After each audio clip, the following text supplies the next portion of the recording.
तो जैसा कि आप सब जानते हैं 2 दिन के बाद है बकरीद और मुझे पूरा किचन को अच्छे से साफ़ सफाई करना है।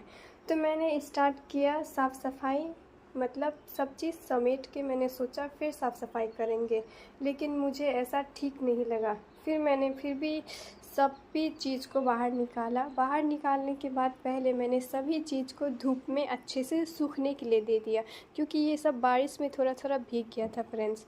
और हमारे इधर इतना ज़ोर का बारिश आया था कल रात, इसी के लिए सारा सामान में बारिश हो गया था। फिर उसके बाद हमने सारा सामान को धूप में देने के बाद जो थोड़ा सा सवाई बच गया था वो मैंने अपने प्यारे से बकरे को दे दिया, अल्हम्दुलिल्लाह। फिर उसके बाद मैंने सब चीज़ को बाहर निकाल के अच्छे से पहले पोछा लगाया ऊपर के साइड में।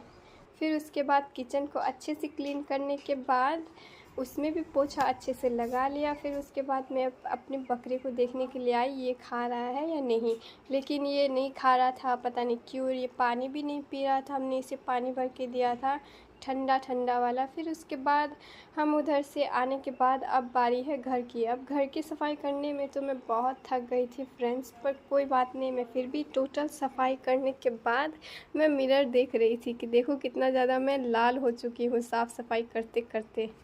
जो पिंपल आप देख रहे हैं ये ना आए, ऐसा हो ही नहीं सकता है, क्योंकि बकरीद में है, बकरीद सामने है और ये सब क्यों नहीं आएगा बताइए। फिर उसके बाद था सबसे हार्ड वाला काम, बकरी का घर साफ़ करना। फिर मैंने इसको कहा कि चलो निकलो अब यहाँ से साफ़ सफाई करना है।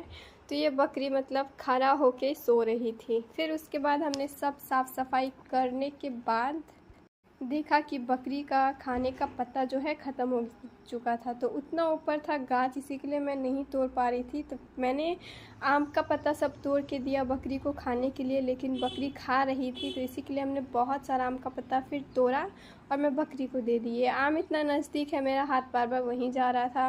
फिर उसके बाद देखो ये आम का पत्ता बकरी आराम से खा रहा था फ्रेंड्स, इसी के लिए हमने इसे बहुत सारा पत्ता तोड़ के ला के दिया। बाद में मैं देख रही थी दोनों बकरी खा के ख़त्म कर चुका था पत्ता सब। बकरी मतलब बकरा को पत्ता खिलाते खिलाते मैं खुद भी इसे अच्छे से देखने लगी कि खाते समय कितना प्यारा लग रहा था। मतलब इसका आवाज़ एक अजीब सा आवाज़ कर रहा था इसके मुंह से। जब मैं इसका गला छू रही थी तो ये स्टॉप हो जा रहा था और फिर हाथ हटाते ही ये खाना शुरू कर देता था।